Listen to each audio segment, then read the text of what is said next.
In this video, we are gonna talk about 5 top news. You are watching The Altering. Before starting, let me remind you, if you hadn't subscribed to our channel, subscribe it and don't forget to press the bell icon. So whenever we upload a video, you get to know. First, for the first time, India is constructing permanent vertical bunkers of concrete to station BSF troops right at the strategically significant Sar Creek and Harami Nalla marshy area along the India-Pakistan international border in Gujarat, official sources said.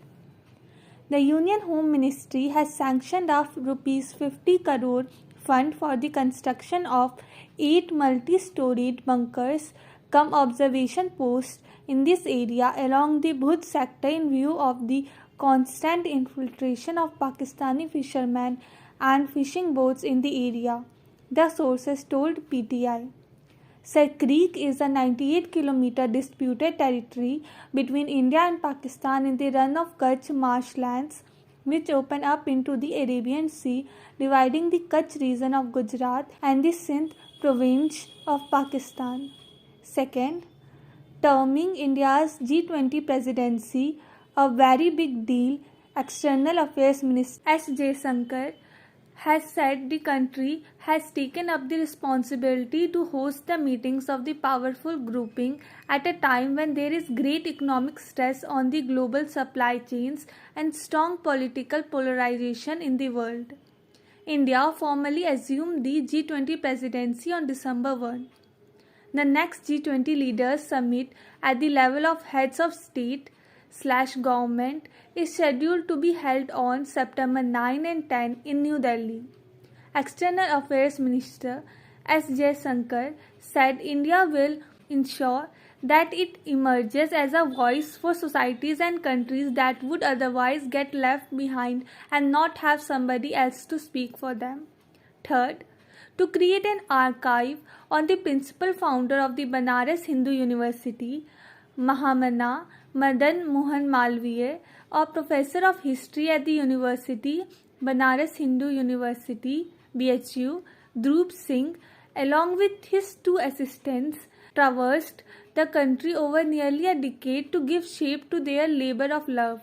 They visited the National Archive of India and the Nehru Memorial Museum and Library in Delhi, various state archives such as that of Maharashtra, princely archives including the one at Lalgarh Palace in Bikaner and those of the Maharajas of Jodhpur and Darbhanga. Researched private papers of Malviya's contemporaries including paleobotanist Birbal Sahni and other BHU founding members such as Rai Bahadur Singh Sundarlal and Annie Besant at the Theosophical Society in Chennai and pursued old newspapers and magazines. In December 2011, at a commemoration event to mark Malviya's 150th birth anniversary, then Prime Minister Manmohan Singh announced various projects under the Cultural Ministry to celebrate his life and achievements, including a repository dedicated to the BHU's founder. A National Implementation Committee was set up under the chairmanship of Karan Singh, then Rajya Sabha MP and Chancellor of BHU, to oversee the execution of various projects. Project, launched following Malviya's 150th birth anniversary in 2011, has grown to comprise 25 different categories of documents, including over 1,000 images. Fourth, in an effort to promote cultivation and consumption of millets on a larger scale, the Union government, with the help of various states and Indian embassies around the globe, has launched International Year of Millets.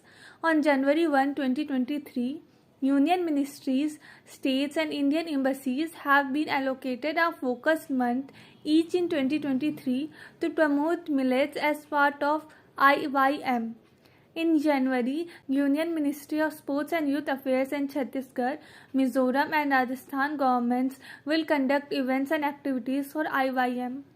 The Sports Ministry has planned 15 activities of 15 days in January, which include engaging sportspersons, nutritionists, and fitness experts through video messages, conducting webinars on millets with leading nutritionists, dietitians, and elite athletes, promotion, amplification through Fit India app, etc.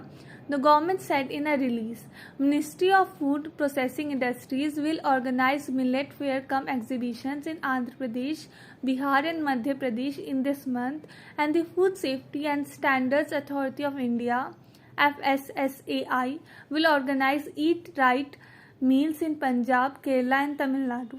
Fifth, close on the heels of similar mobility agreements with France and United Kingdom, Germany and Finland, India will sign a comprehensive migration and mobility partnership agreement (MMPA) with Austria on Monday during External Affairs Minister S. Jaisankar's visit to Vienna.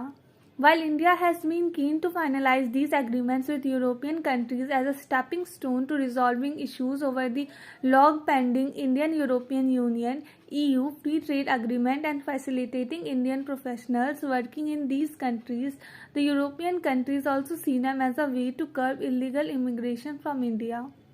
During visit to Vienna, Jaishankar to discuss situation in Ukraine, nuclear issues. That's all for today. We'll meet you in next video. Thank you.